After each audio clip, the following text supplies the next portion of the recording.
What up, y'all? Welcome back to another episode of Indy-Analysis.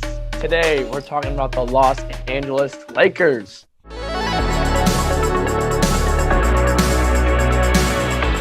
I'm your co-host, Jonathan Frid.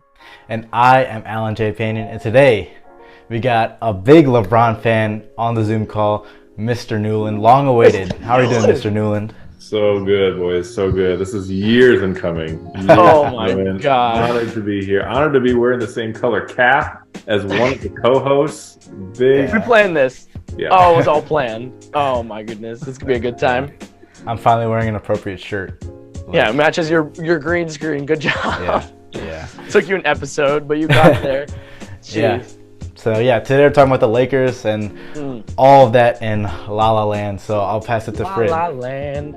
So the Los Angeles Lakers, a team where I would love to say that they're doing well, at least last season, but I don't think I can. They're finishing 11th in the West last year at 33-49, well below 500. I'll just leave it at that.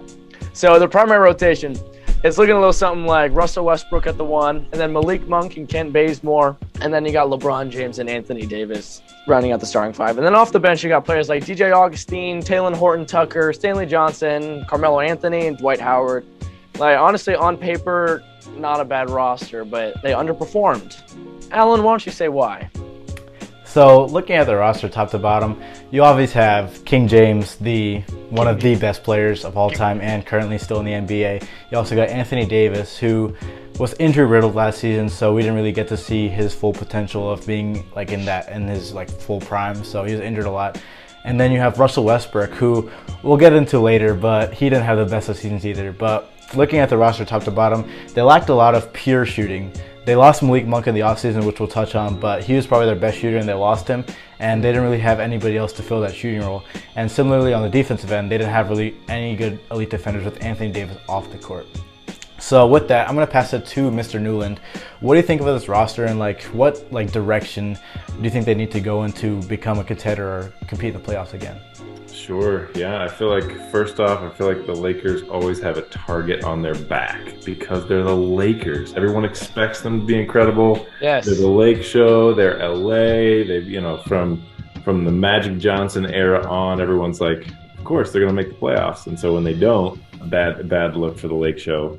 But yeah, roster-wise, I feel like you gotta play to your strengths, and the way you win with LeBron James is by giving him shooters. That's how you win with LeBron James. Let him drive, let him kick it out, and it worked for the Cavs. But man, it's not working for the Lake Show right now when you've got Westbrook and Bazemore kind of as your shooters, I guess. Yeah. Malik Monk, all right, not bad, but you need some pure shooters there in the corners that can hit the corner three with LeBron. So that's a pretty gaping hole, I think. And AD, you just got to stay healthy. That's his nemesis. Me and Frid have a saying. His Anthony Day to Davis. Anthony Day to Davis. He's always day to day. I think that's the funniest thing ever. So good. Day to Davis. Oh, that's genius. Like, so good. When you think of comedy, like, that's it. Like, that's comedy right there. Like, enough said. You briefly touched on Russell Westbrook. I want to go back to him. Obviously, he didn't have the MVP season or even the triple-double level season that he had in Oklahoma City or even in Houston. Do you think his problem is more of his fit with the Lakers and that the team isn't super built around him, or is it more of his own fault for not working on shooting and not putting hours in the gym and focusing specifically on that? Yeah, sure. I think you might have too many cooks in the kitchen here. You might have too many kind of team leaders that were amazing on their independent teams, but you start putting together a super team. Sometimes that works, sometimes it doesn't, and just Russ's style is not one. I don't think that fits really well with LeBron's game. Yeah, you don't need somebody to drive to the rack, kick it out so that somebody else can take it to the rack. So you're you need somebody to shoot the ball, and Russ. That was a lot of the Lakers' offense last season. And it mix that in with players underperforming. That's you're sitting at 33-49. That's kind of a recipe for that. And one thing about both LeBron and Russell Westbrook and a lot of this roster is that they're over 33 years old. So Age. well, LeBron not showing as much, but Westbrook kind of past his prime. Even AD, he's kind of declining already from his 2020 season. He's already declining. I don't want to. I think it's too early to say that. I still got hope for my boy. I'm just gonna pray that's injuries. I hope it's injuries. It's too early. Let's just watch it this season. Just you watch. Yeah. I feel like we need to throw the brakes on when we're talking about 33 being old. I mean, I realize I'm stepping into young man's podcast. Some of us graduated, just behind LeBron. So let's, Alan, dude. How about in NBA terms, it's getting up there. There you go. But speaking about like LeBron, he obviously signed his 2-year extension, but he's gonna be maybe like 38, 39 years old, which is young. Ancient. No. He's got so many years. Yeah. Do you think LeBron can still will this team to the playoffs next year? I think he's still definitely a top 5 player in the league. Like I individually, I think he's still there, but I don't think he's at the age of 2007 Cavaliers or like 2018 Cavaliers. Like those are the two teams you think of LeBron literally putting a team on his back, and he made a championship run with those teams, 2 very subpar teams. But and if I'm LeBron, I'd be frustrated for sure. Just the team failing to put the necessary pieces around you when he's one of the greatest to ever do it. Still kind of in his prime, like performance-wise and stats-wise, he was in the MVP race there for a little bit last season. So I'd be frustrated a little bit, and yeah, it just comes down to supporting cast at the end of the day to see. Yeah, it's becoming harder and harder for him to put an entire team on his back and get that thing done. So I don't know. I will never get bet against Tom Brady. I will never bet against LeBron James. Yeah, so those two, you just can't. Like you just can't. As long as they're playing, they have defined what it means to be great in their sport. So I don't think you can bet against them.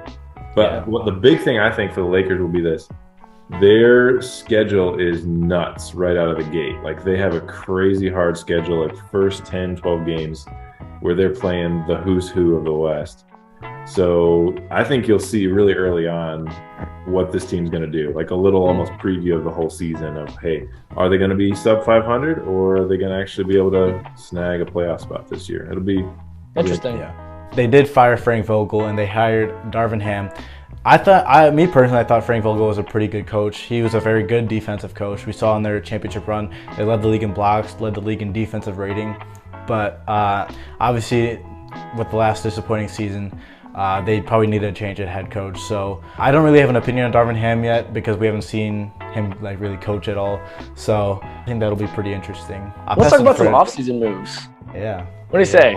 All in favor? Aye. All right, cool. Aye. So let's start with a little FA action, free agency. Free agency for the Lakers looks a little something like re-sign Kendrick Nunn, and then you re-signed Russell Westbrook.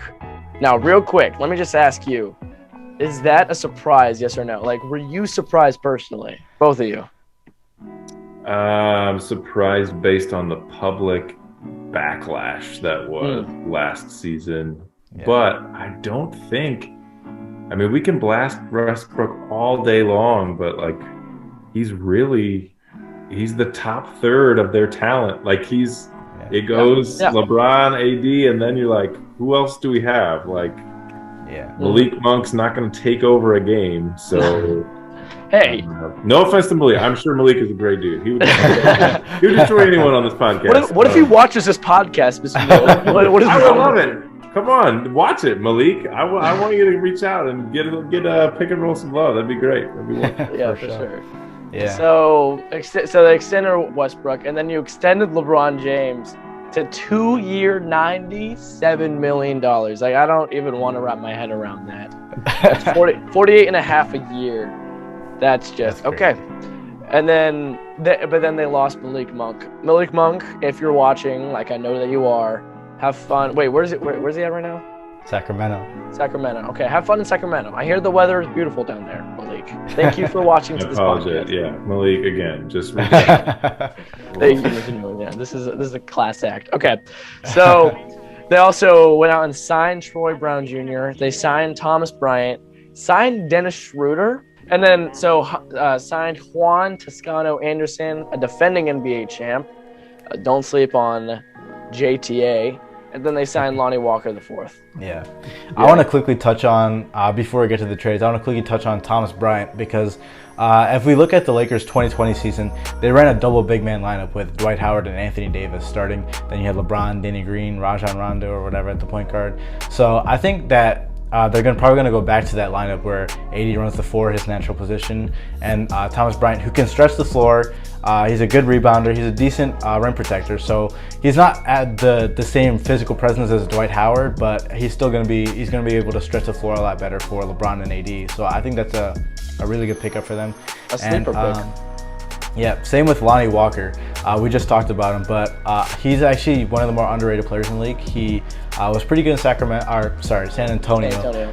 We saw a few training clips with him training with LeBron, and we saw the media day kind of clips that he looks like he's getting along with his teammates well, and he can stretch the floor at a decent rate. So I think those two pickups are good for them. Obviously, Kendrick Nunn, he didn't play 1 second last year, I don't think, with that surgery or whatever. Like, he just disappeared, but he could definitely make an impact. Same with Dennis Schroeder, if he's able to sign with the team. Let's go on to trades. I think you know what I'm going to say. Let's get it. Let's get right to him. I think so. The Los Angeles Lakers gave up Talen Horton-Tucker, fan favorite, sad to see him go, and Stanley Johnson in return for worth it. Patrick Beverley. Patrick Beverley. Whoa. Is he Mr. Newland, you sound pretty confident over there, Mr. Newland. What's going on? Listen, no one in the NBA gets in people's heads faster than Pat Beverley. That guy is a wild man. He's a wild card. For better or for worse, I don't know. We'll see. But let's also talk logistically. What did Alan say earlier? The Lakers struggled on the defensive end of the ball. Patrick Beverley, one of the best defending guards in the league. The Lakers knew what they were doing here. And you need a little crazy, right? You're not going to get that from LeBron. You're not going to get that from AD. You need a little he's got that Draymond Green. I was going to quite know what he's going to do effect. You need that one crazy guy. I think my new favorite clip of him is when the reporter asked him, "What's your favorite LeBron highlight?" And he said, the time I blocked him on Christmas. Dude could have said LeBron's block. Dude could have said LeBron posterizing anyone. Yeah. He says when he blocked LeBron. That's crazy. Do you want to take us through the mock trades that we have? Mock trades? You could make, honestly, infinite mock trades with this Lakers roster because they just have so many random pieces and here or there. Let's just go through a few that and when I say we, I mean Alan, has professionally cultivated. So let's see. So the Lakers get Gordon Hayward and Kelly Oubre Jr. And the Hornets get Russell Westbrook and Max Christie. Alan, why did you make that trade? So, okay, I want to bring up a KD quote from, I think it was either last year or a few years ago. This league is turning into a wings league, meaning that you can have all the guards that you want. Like the Lakers roster is now stacked with point guards and shooting guards, whatever. Yeah. And you can have all the big men you want. But the league is now turning into a wings league where you need versatile players who can defend, shoot, and score in a variety of ways. And guards can't do that on everybody. Bigs can't do that on everybody. So wings are kind of going to be the more versatile go-to scoring option. You obviously have LeBron, but after that, who do you have? Carmelo's probably not going to sign back. Stanley Johnson, a good defender, he got traded. So looking at this trade, you get two quality wings, both who can score. One of them who is a pretty decent defender in Kelly Oubre. Gordon Hayward's probably a better scorer in that sense.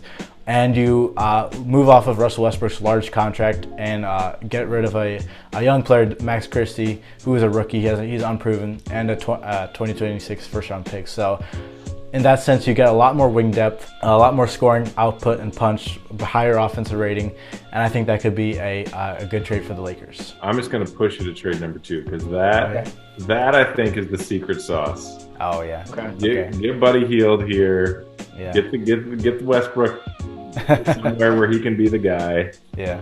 And so that's I'm going with that one. So talk us through that one. Okay, so per Mr. Newland's request, let's go into this second mock trade. So the Lakers are giving up Russell Westbrook and a 2026 first-round pick. In return, they're getting Daniel Tice and Buddy Hield. There it is. There it is. Mr. Newland, what's going through your brain right now? Everybody needs a buddy, and that was funny. Hey, good job.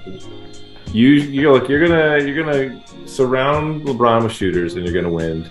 You're gonna win the championships. So why don't we get him somebody? I don't know. Anybody got a hot stat on what Buddy Hield shot last year? What do we got? What do we got percentage wise? Do we have numbers, Alan? Well, last year he shot 36, but that was without LeBron and really high volume. But his best year, nearly 44%. That's crazy. That's crazy. That is crazy. That's what you need. Go get it done. Don't wait around for some 2026 first-round pick, Lakers. You got to win now. You got LeBron for 2 years. And then Bronny? Well, that's probably another episode. Another episode. Me personally, me as a unbiased fan of the Cleveland Cavaliers, I like the first trade more just because you get a lot more value for Russell Westbrook. But just to fit wise, I like the second trade a lot. I don't know, because Daniel Tice can also stretch the floor. So I don't know. Maybe even LeBron to the Warriors. Him and Draymond. Yeah, something like that. They just be doing stuff. Well, what was it, Mr. Ola? Hot take here. LeBron James, Draymond Green pairing up to do what? To buy a professional pickleball team. Pickleball. He just slammed it. The no look down. So that just about does it for this Indy-Analysis of the long-awaited Los Angeles Lakers. Long-awaited Mr. Newland episode. Mr. Newland, for sure. Guys, I'm honored. This is great. I love what you're doing. I'm picking Did it live up to the hype? Oh, 100%. Oh, good. Yeah. Alan, we did it. We can die peacefully now. This podcast could be shut down by YouTube, and I'm all good. I'm good. We got an episode with Mr. Newland. So I'll pass it to you, Frid. You got it. You can take it away. Sorry, I had to clear my throat for this important announcement that I'm about to make. Everyone, there's no excuse at this point. There's no excuse. If you have social media, if you have, shall I say, Instagram, you need to follow. It's not a request anymore. It's more of a command. I don't want to come out strong, but you gotta do it.